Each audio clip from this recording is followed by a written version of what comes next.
So now we are going to discuss about how can we input and output in Python programming। तो चलिए फिर समझते हैं कैसे हम Python में इनपुट और आउटपुट कर सकते हैं। भाई इनपुट अगर आपको करना है तो Python उसके लिए आपको जो मेथड प्रोवाइड करता है that is called input method. ये एक Python का बिल्ट इन फंक्शन है, इसको आप ध्यान रखेंगे। और उसी तरह से यदि आपको आउटपुट में कुछ भी डिस्प्ले करना है उसके लिए हम यूज करते हैं प्रिंट मेथड। ये भी पाइथन का एक बिल्ट इन फंक्शन होता है। अब एक एक करके इसके सिंटेक्स को समझते हैं, आई मीन इनपुट फंक्शन का सिंटेक्स और उसके बाद प्रिंट फंक्शन का सिंटेक्स। तो सबसे पहले तो भाई इनपुट इन पाइथन, अगर इसके सिंटेक्स की बात करें तो ऑब्वियसली आपको ये पहले से क्लैरिटी होनी चाहिए। जैसे हमने पहले भी देखा कि कोई भी वैल्यू जब आप इनपुट करोगे तो वो किसी वेरिएबल में जाके क्या होता है, स्टोर होता है। मतलब जैसे आपने लिया x, अब जो भी वैल्यू आप इनपुट करोगे वो कहाँ जाके स्टोर होगा, हमारे इस वेरिएबल में। तो अगर आप रन टाइम पे कोई भी वैल्यू इनपुट कराना चाहते हैं तो सबसे पहले तो आपने इनपुट फंक्शन को यूज़ किया, उसके ब्रैकेट के अंदर इन्वर्टेड कॉमा में जो भी मैसेज आप देना चाहते हैं जिसको कि रीड करके यूज़र को ये समझ में आए कि क्या मुझे इनपुट करना है, उस मैसेज को आप यहाँ पे लिख दीजिए इन्वर्टेड कॉमा में और उसके बाद इसे ब्रैकेट से क्लोज कर दीजिए। जो भी वैल्यू इनपुट में आएगी या इनपुट रिसीव करेगा यूज़र से, उसको वो सेंड कर देगा उस वेरिएबल में। ये इसका एक बेसिक सिंटेक्स है। अगर मैं एग्जाम्पल की बात करूं, जैसे मैंने लिखा x इक्वल टू, मैंने लिखा इनपुट, इनपुट के बाद में मैंने बोला एंटर योर नेम। क्या लिखा मैंने, एंटर योर नेम, राइट। अब जब इस कोड को आप एग्जीक्यूट करोगे तो जो भी आप इनपुट करोगे वो कहाँ जाके स्टोर हो जाएगा, हमारे x में।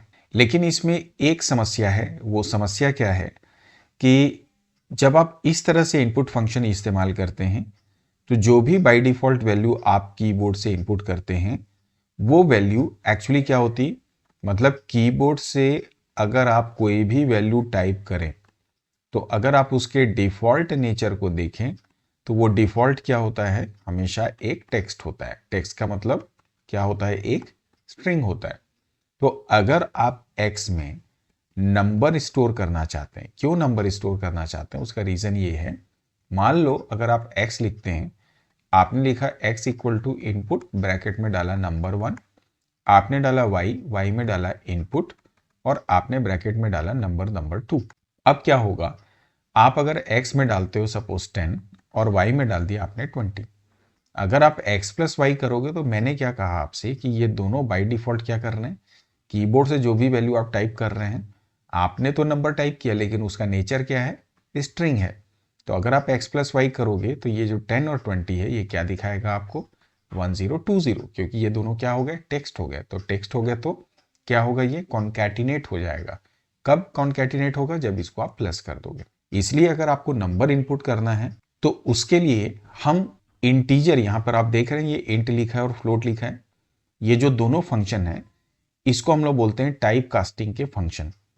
टाइप कास्टिंग का मतलब ये है कि जब इन दोनों फंक्शन में से किसी को भी, इंट का मतलब प्योर होल नंबर्स, फ्लोट का मतलब रियल नंबर्स, अगर इस तरह से वैल्यूज को इनपुट करवाना चाहते हैं इनपुट के थ्रू, तो इनपुट के साथ हम इसको एसोसिएट करते हैं। कैसे एसोसिएट करते हैं, नीचे देखिए, यहां पर ये वेरिएबल लिया, इक्वल टू लगाया, पहले तो आपने इनपुट मेथड का इस्तेमाल किया, फिर ये जो पूरा इनपुट हो रहा है इसको हम इस इंट की मदद से क्या कर देंगे, नंबर में कन्वर्ट करेंगे और जो वैल्यू कन्वर्ट होगी वो फाइनली जाके हमारे इस वेरिएबल में स्टोर हो जाएगी। तो इसका मतलब ये कि जैसे मैंने लिखा x इक्वल टू, मैंने लिया इंट, ब्रैकेट में जाके मैंने डाला इनपुट, ब्रैकेट में फिर से मैंने लिखा एंटर ए नंबर। अब जो भी नंबर आप डालोगे, मतलब आपने अगर 10 डाला तो इनपुट की वजह से वो क्या हो गया, स्ट्रिंग हो गया। लेकिन ये इंटीजर फिर क्या करेगा, यहां से उस वैल्यू को इनपुट थ्रो करेगा इस इंट में, इंट क्या करेगा, इस टेक्स्ट को नंबर में कन्वर्ट करेगा और फिर इसे स्टोर कर देगा हमारे इस वेरिएबल x में। तो ये प्रोसेस है। अगर इसी तरह से आपको फ्लोट वैल्यू स्टोर करनी तो आप क्या लिखते हो, x equal to float, bracket में फिर से इनपुट आपने किया और इसके अंदर में आपने फिर से डाला जैसे एंटर ए नंबर। तो ये आई थिंक आपको इनपुट का प्रोसेस समझ में आ गया होगा। अब बात आती है, अगर हमने नंबर इनपुट किया, उसे हमें डिस्प्ले करना है, आउटपुट में लाना है, तो हम कैसे लाएं। तो यहाँ पर ये आउटपुट इन पाइथन लिखा है, इसको यहाँ से आप पहले तो कट करो, इसको हम इस्तेमाल करते हैं, इसके लिए हम यूज़ करते हैं प्रिंट फंक्शन का। अब प्रिंट का सिंटैक्स क्या है? अब पहली बात तो ये आपको क्लियर हो गई ना कि प्रिंट का मतलब किस लिए यूज़ कर रहे हैं हम? वैल्यूज़ को आउटपुट में लाने के लिए। मतलब आपके मॉनिटर में जो भी डिस्प्ले होगा रिजल्ट, क्या डिस्प्ले, ना सिर्फ रिजल्ट, जो भी आपका वैल्यू है या कोई भी टेक्स्ट है, जो भी आप डिस्प्ले करना चाहते हैं, उसके लिए आप प्रिंट का इस्तेमाल करेंगे। इस्तेमाल क्या करना है? आप लिखते हैं प्रिंट मेथड ब्रैकेट में जो भी ऑब्जेक्ट्स हैं, कॉमा सेपरेटर कॉमा एंड। अब यहाँ पर ऑब्जेक्ट क्या है? ऑब्जेक्ट का मतलब अलग अलग ऑब्जेक्ट, जैसे हो सकता है कोई वेरिएबल हो तो दो अलग वेरिएबल्स हो गए। जैसे यदि आप लिखते हो प्रिंट, अब एक वेरिएबल x है कॉमा लगा के y, तो ये क्या हो गया? मेरे ऑब्जेक्ट्स हो गए जिनको आपने कॉमा से सेपरेट कर दिया। तो अगर आप प्रिंट एक्स वाई लिखोगे तो x की वैल्यू भी प्रिंट होगी और y की वैल्यू भी प्रिंट होगी। सेपरेटर का मतलब है कि it specifies how object should be separated if multiple objects are passed. Default value क्या रहती है? स्पेस। जैसे मैं फिर से आपको बताऊं, हमने क्या लिखा? प्रिंट। अब हमने लिखा x comma y. Suppose that यहां पर आप समझ लो x में है 10 और y में है कितना? 5। तो अगर आप x कॉमा वाई प्रिंट करोगे तो ये 10 देगा और स्पेस देके क्या दिखाएगा? 5 दिखाएगा। लेकिन यदि आप प्रिंट लिखते हो और प्रिंट के बाद में x कॉमा वाई किया और आपने सेपरेटर में जैसे लिख दिया क्या? कोलन। अब क्या होगा जब आप इसका आउटपुट दिखाओगे? तो ये स्पेस की जगह 10 कोलन क्या दिखाएगा आपको? 5 दिखाएगा। तो ये सेपरेटर का काम करता है, वैल्यूज के बीच में आपको क्या रखना है। तो डिफॉल्ट वैल्यू क्या रहती है? हमेशा स्पेस रहती है, इस बात को आप ध्यान रखना। इसमें एक और बचा हमारा पॉइंट, क्या? एंड। एंड का मतलब क्या है? थोड़ा मैं पहले इसे इरेज कर दूं। मतलब होता है कि लास्ट में क्या वैल्यू आप अपेंड करोगे, जो भी लास्ट वैल्यू आप डिस्प्ले कर रहे हैं। डिफॉल्ट क्या है? \n। इसे समझने के लिए मैं क्या करता हूं, प्रैक्टिकली इस चीज को डेमोन्स्ट्रेट करता हूं तो आप बेहतर तरीके से समझ पाओगे। आइए एग्जाम्पल देखते हैं। तो आप स्क्रीन पे देखो, यहां पर मेरा आइडियली शेल है। जैसे कि मैं स्क्रिप्ट मोड पहले ओपन कर लेता हूं, ठीक है। हम यहाँ पे दो वेरिएबल लेते हैं। सबसे पहले x में हमने क्या किया? इनपुट। हमने बोला एंटर योर नेम, ठीक है भाई। इसके बाद दूसरा वेरिएबल y लिया, हमने यहाँ पे इनपुट किया और हमने लिखा एंटर योर एड्रेस, ठीक है। इसके बाद में अब x और y की वैल्यू को प्रिंट करने के लिए हम पहले तो एक तरीका ये कि जैसे प्रिंट x कर दो और दूसरा तरीका ये कि हम क्या कर दें? प्रिंट y कर दें, ठीक है। अब अगर आप इसको रन करोगे तो चलो रन करके देखो, ओके करो। तो हमने पहले इसे सेव कर दिया। तो ये पहले क्या बोलता है? एंटर योर नेम, हमने डाला राजा। इसके बाद में बोला एड्रेस डाल दो, तो हमने डाल दिया दिल्ली। अब आप प्रिंट करोगे तो ये दोनों ऊपर नीचे दिखा रहे हैं ना भाई। ये क्यों दिखा रहे हैं? क्योंकि बाय डिफॉल्ट जब प्रिंट है उसका जो एंड पार्ट है, हमने यहाँ पे पढ़ा ना यहाँ पे कि एंड जो है ये लास्ट में अगर आप कुछ भी एंड पार्ट मेंशन नहीं करोगे तो \n कर देता है। यही कारण था कि जब आपने इसको रन किया, फिर से रन करते हैं, हमने डाला v एंड इसके बाद में हमने डाला r, तो ये क्या दिखा रहा है? v के बाद r को नेक्स्ट लाइन में। तो अगर आपको सेम लाइन में प्रिंट करना है तो आप क्या करोगे? यहाँ पे कॉमा डाल के एंड जो मेरा आर्ग्यूमेंट है इक्वल टू डाल के यहाँ पर आप स्पेस डाल दो। अब क्या होगा देखो, जब आप इसको रन करोगे तब इस स्थिति में जैसे आपने पहले डाला v और डाला r, क्या डाला? r, ठीक है। एंटर करो तो क्या दिखा रहा है आपको? vr दिखा रहा है। एक ही लाइन में आया ना। तो इसके लिए हम क्या इस्तेमाल करते हैं? एंड आर्ग्यूमेंट का। इतनी बात आपको समझ में आ गई। अब हम सिंगल स्टेटमेंट में इन दोनों को डिस्प्ले करना चाहते हैं। किन दोनों को? x और y को। हमने लिया x और कॉमा से इन दोनों को सेपरेट कर दिया। तो यहाँ पर ये जो पहले आर्ग्यूमेंट था ऑब्जेक्ट वाला जो आप देख रहे थे, तो यहाँ पर ये जो एग्जाम्पल अभी आपने देखा x कॉमा वाई, ये उसी की बात कर रहा है। अब आप फिर से इसको रन करो, अब आपको समझ में आएगा।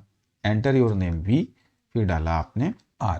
तो अब ये क्या दिखा रहा है? vr दिखा रहा है, लेकिन इनके बीच में बाय डिफॉल्ट क्या आ रहा है? स्पेस आ रहा है, जो कि सेपरेटर है। अगर आपको अलग से कोई और सेपरेटर चाहिए तो आप SEP आर्ग्यूमेंट का इस्तेमाल करिए और इसमें आप डाल दीजिए कोलन। अब देखें जरा इसको रन करके, तो अब आपको सेपरेटर का पर्पस भी समझ में आ जाएगा।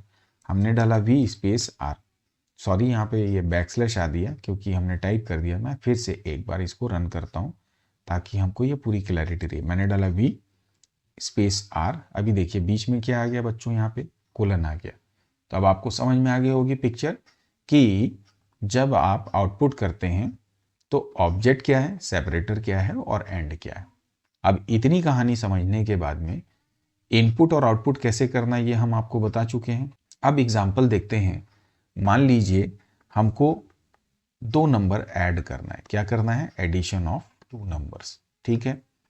तब इसके लिए जब आप प्रोग्राम बनाएंगे तो अब देखिए यहाँ पे नंबर है, हमने एक वेरिएबल x लिया, हमने बोला x, चूंकि ये नंबर है तो इनपुट को हमको डालना होगा इंट के अंदर।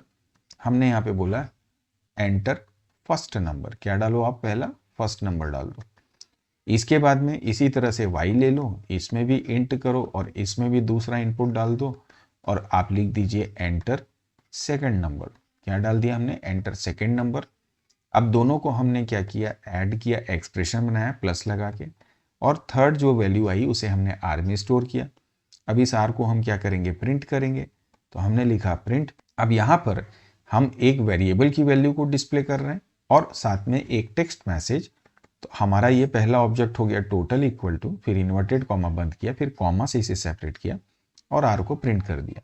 एक चीज हमने आपको बताना छोड़ दिया, वो ये कि वेरिएबल की वैल्यू को जब भी आप प्रिंट करते हैं तो उसके लिए इन्वर्टेड कॉमा का प्रयोग हम कभी भी नहीं करते। तो इस प्रकार से जब इस प्रोग्राम को आप एग्जीक्यूट करेंगे तो आपको समझ में आएगा कैसे हमने वैल्यूज को इनपुट की और कैसे वैल्यूज में हमने आउटपुट को जनरेट किया। रही बात इन एक्सप्रेशंस की, तो ये एक्सप्रेशंस आगे चल के हम पढ़ेंगे। ऑपरेटर्स की जानकारी हमने ऑलरेडी दे दी है आपको, उसको भी देख सकते हैं आप। तो इसे भी एक बार हम एग्जीक्यूट कर लेते हैं। सो अब आप अपनी स्क्रीन पे देख रहे होंगे, ये हमारा वही प्रोग्राम है जो अभी मैंने आपको एक्सप्लेन किया। अब एक बार आप इसे रन करें, रन करेंगे तो हमको समझ में आ जाएगा कैसे इनपुट करना है। हमने बोला enter first number 12, second number 34। जब आपने एग्जीक्यूट किया, एंटर किया, तो आपने देखा कि यहाँ पे प्रिंट आ गया total equal to 46। So this is how we all can understand input and output values in Python. Video पसंद है लाइक और शेयर करिएगा, चैनल भी सब्सक्राइब कर लीजिएगा अगर आप पहली बार विजिट कर रहे हैं, और अपने दोस्तों को भी बोलें कि वो भी हमारे चैनल को ज्वाइन करें, सो दैट कंप्यूटर साइंस की कोई भी प्रॉब्लम आए तो उसके सॉल्यूशन आपको कहाँ मिलेगा, computer science with Sanjay. Bye bye and take care.